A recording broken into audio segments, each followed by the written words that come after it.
Arus Hayat Voice Note Sidang Istimewa Hari Ucapan Syukur dengan subjek utama kenikmatan atas Kristus yang Al-Muhid sebagai jawaban unik bagi semua masalah di dalam gereja. Minggu ketiga, menanggulangi hati kita bagi pertumbuhan benih hayat ilahi di dalam kita hingga kematangan kita dalam hayat bagi bangunan Allah dalam hayat. Hari kelima, bacaan Alkitab dari 2 Korintus pasal 10 ayat 4-5. Tidak peduli apakah kita bijaksana atau bodoh, apakah kita berpendidikan tinggi atau tidak berpendidikan, semua konsepsi manusia kita berada dalam kegelapan, dan semuanya itu menghalangi kita untuk mengenal Kristus sebagai hayat di dalam kita.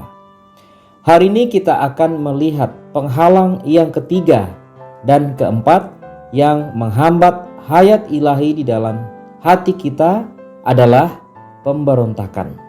2 Korintus pasal 10 ayat 4-5. Masalah ketiga yang dihadapi hayat di dalam diri kita adalah pemberontakan. Kristus beroperasi dan bergerak di dalam kita untuk membuat kita mengerti dengan jelas tentang kehendak dan tuntutannya bagi kita dan tentang bagaimana Dia memimpin dan berurusan dengan kita.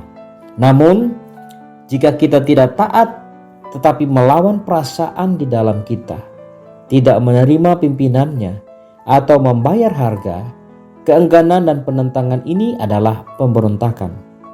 Kita mungkin memiliki kebebasan dan pilihan kita, tetapi kita tidak akan memiliki jalan hayat. Dosa yang paling sering kita lakukan dan paling parah bukan dosa yang lahiriah dan kelihatan. Sebaliknya, ini adalah dosa tidak menaati perasaan Kristus di dalam diri kita. Kristus hidup di dalam kita dan Dia senantiasa memberikan perasaan hayat batiniah kepada kita.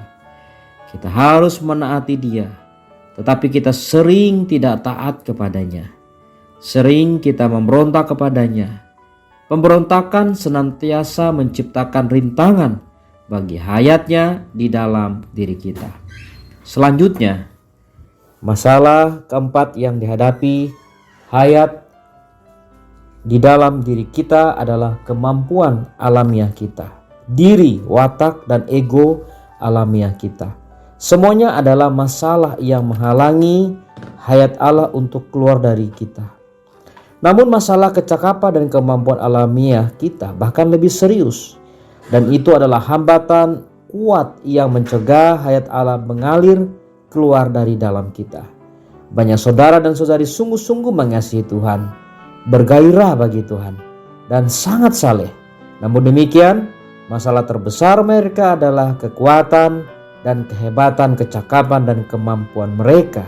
Akibatnya, Kristus tidak memiliki tumpuan atau jalan di dalam mereka. Kita semua tahu bahwa beberapa orang bermasalah dengan dosa, yang lain bermasalah dengan dunia, dan yang lain bermasalah dengan watak mereka. Namun, tidak mudah bagi kita untuk menyadari masalah kecakapan alamiah kita. Sebagai contoh, sekelompok saudara-saudari yang sangat kuat dalam kecakapan dan kemampuan alamiah mereka mungkin benar-benar mengasihi dan mengejar Tuhan. Namun ketika seseorang menjamah mereka, dia hanya merasakan kecakapan dan kemampuan mereka, karena mereka tidak pernah direbutkan dalam kecakapan dan kemampuan mereka. Ini karena Tuhan tidak dapat masuk ke dalam mereka ketika Dia menghadapi kecakapan mereka. Semoga Tuhan membelas kasihani kita, sehingga kita diterangi untuk melihat berapa banyak rintangan yang ada di dalam diri kita dan betapa rintangan-rintangan ini membatasi hayat Allah. Sebenarnya, rintangan-rintangan di dalam diri kita tidak hanya terbatas pada hal-hal ini. Namun demikian, ada satu penyelesaian untuk semua rintangan di dalam diri kita ini. Kita harus melewati salib dan membiarkan salib menemukan kita. Jika kita ingin hayat Kristus tidak terhalang di dalam diri kita, kita harus mengalami permukaan salib dan membiarkan rintangan-rintangan ini ditangani dan disingkirkan. Hal ini akan mengizinkan hayat Kristus diperhidupkan melalui diri kita. Mari kita berdoa. Syukur kepadamu Tuhan Yesus. Engkau menampakkan kepada kami penghalang-penghalang subjektif yang menghambat pertumbuhan hayat ilahi di dalam kami. Kami menyadari hanya melalui ketaatanlah Engkau bisa beroperasi, sehingga kami menyadari dengan jelas tuntutan dan kehendak-Mu. Biarlah melalui pekerjaan salib-Mu, kami alami terus-menerus, agar semua rintangan ini boleh disingkirkan. Amin. Demikian firman kudus bagi kebangunan pagi. Tuhan Yesus memberkati.